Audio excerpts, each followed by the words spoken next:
Life's full of surprises you can't predict. I thought to myself that evening, sitting in the tiny hotel room alone with Gary. My husband Logan being away in another city for the last few months had already made me so tense. I missed him, sure, but it wasn't just about him not being around. It was his neglect, his lack of interest, that was the real problem. Lonely nights were eating away at my soul. But how could I have known that asking my stepson Gary to take me to see his dad would end with us stuck in a hotel room together? A tiny hotel room with a single bed. I had no idea what was about to happen.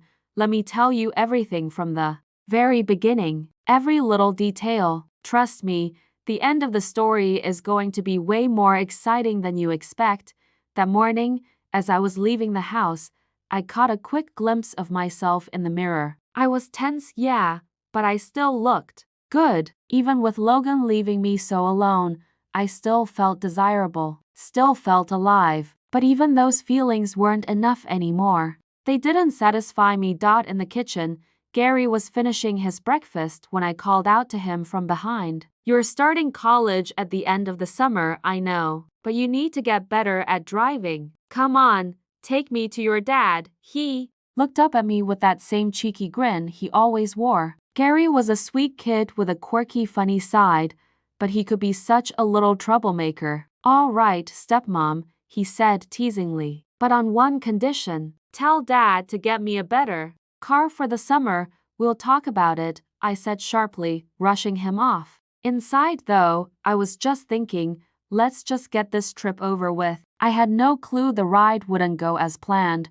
We'd been driving for about 2 hours. I was in the back seat messing around on my phone while Gary hummed along to some random song on the radio, throwing out dumb jokes every now and then. That only made him laugh. Then all of a sudden, the car made this horrible sound, a hiss, and then died completely. What's happening? I asked, trying not to sound too freaked out. I think the car broke down, Gary muttered, pulling over. Clearly annoyed. So there we were, stuck in the middle of nowhere. My phone had barely any signal, and there wasn't a soul around to help. We spent 2 hours arguing, calling every mechanic we could find, and trying to fix the damn thing. Finally, we had to accept the obvious. The only option was to spend the night at the closest motel. At the motel reception, while Gary talked to the guy at the desk, I stood behind him, frustrated as hell. If Logan hears about this, he's going to lose it, I thought. But strangely, in that moment, it didn't feel like it mattered all that much. Deep down, I just knew tonight was going to change things. When we got to the room and opened the door, all my expectations crashed and burned. The space was tiny, barely big enough to turn around in. One bed, one nightstand, a dim, flickering overhead light. The ceiling felt low. The AC barely worked. The one small window faced the parking lot. This is it, I muttered, disappointed.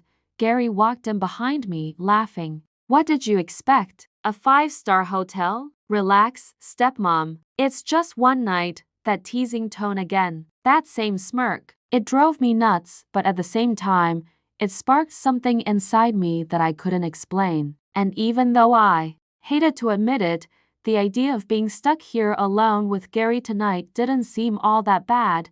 This heat is killing me, I said, rubbing the back of my neck. I think I need a shower or I'm seriously going to pass out. Sure, Gary said casually, throwing himself onto the bed. This is your kingdom, Carmen. Do whatever you need to feel at home. I glanced at him for a second. His lean but toned frame mixed with the slight boyishness of his face gave him a strange kind of charm, but I quickly tried to shake the thought out of my head. He was Logan's son, after all. My stepson. I stepped into the bathroom and shut the door behind me. For a moment, I just stared at my reflection in the mirror. My hair was stuck to my skin from the heat, but I still looked good. I still had that spark. Turning the shower on, I let the water run and stepped under it, hoping it would wash away the mess of emotions building up inside me. I'm 47 years old, I thought. And Gary, he's not a kid anymore. He's 22, about to start college. And here we are, stuck together in this tiny hotel room. The thought both unsettled and excited me. Logan popped into my mind. Logan, I wanted to surprise you. I wanted to come see you, to be with you. But now I'm here, stuck in a hotel room with your son, and I don't know how to feel about it. Later, I headed downstairs for dinner, hoping to clear my head. I wore a light, flowy dress. The hotel restaurant was simple but cozy. I ordered a light meal and a glass of wine, hoping it would help me relax. But I couldn't stop my mind from wandering back upstairs. When my wine was gone, I made my way slowly to the room. Everything was quiet. When I opened the door, the sight that greeted me left me momentarily breathless. Gary had taken a shower and was lying on the bed in just a robe, completely knocked out. His half-open robe revealed most of his lean, fit body. His damp hair fell over his forehead, and there was a faint smile on his lips like he was dreaming. My heart started pounding. I froze by the door, unsure of what to do. Carmen, what the hell are you doing? That's Logan's son, I scolded myself, but my eyes betrayed me, drawn to the part of his robe that had slipped further open. What I saw stirred something warm. Inside me, there wasn't another bed. It was either sleep next to him or spend the rest of the night in a chair. And in this heat, the thought of a chair seemed impossible.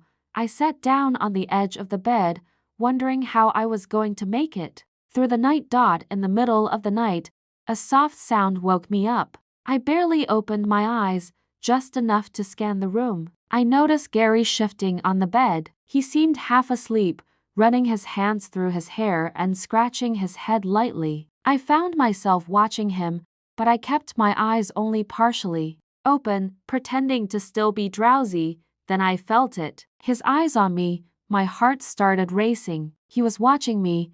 I tried to keep up the act, but inside, I was buzzing with energy. He loosened the belt of his robe. It slipped off his shoulders, revealing more of his toned young body. The way his muscles moved with his motions sent a strange warmth through me. He pulled out a pair of shorts from the wardrobe. While doing so, he kept glancing back at me. His looks made me even more excited. I tried hard not to give anything away, but at the same time, I let the moment completely take over me. After putting on his shorts, he didn't come back to bed. Instead, he sat on the chair and just started watching me. Being watched like that stirred something indescribable inside me. Finally, I couldn't take it anymore and sat up. You're making me so excited, Gary, I said, my voice low but honest. Gary's eyes flickered. I don't know, Carmen, he said. We've been under the same roof for a while now. Ever since Dad's been away. The more time we spend together, the more I feel for you. I can't hide it. His words caught me off guard but stirred something inside me. I've never felt this way before, he said. But right now, I can't take my eyes off you. I moved to the edge of the bed and sat down on the chair in front of him. Are we talking about the same thing? I asked. He didn't reply, but the look in his eyes said it all. When I came into the room, you were asleep. Your robe was a little open. I couldn't take my eyes off you. It got to me more than I expected. We can't run from these feelings. We both know that. I stood up. His eyes followed every move. My fingers reached for the sash on my dress. I slowly untied it. His breathing changed. I unzipped the back of my dress. It slid off my shoulders and onto the floor. I think we need to even things out, Gary. I took another step toward him. Now, I whispered, we'll see if we're really talking about the same thing. Gary stood up, walked over, and locked the door. The soft glow filled the room. My heart raced. He got closer. His hands found my waist. His eyes dropped to my lips. When his lips finally met mine, all the tension melted away. That night, there was no hiding what we felt anymore.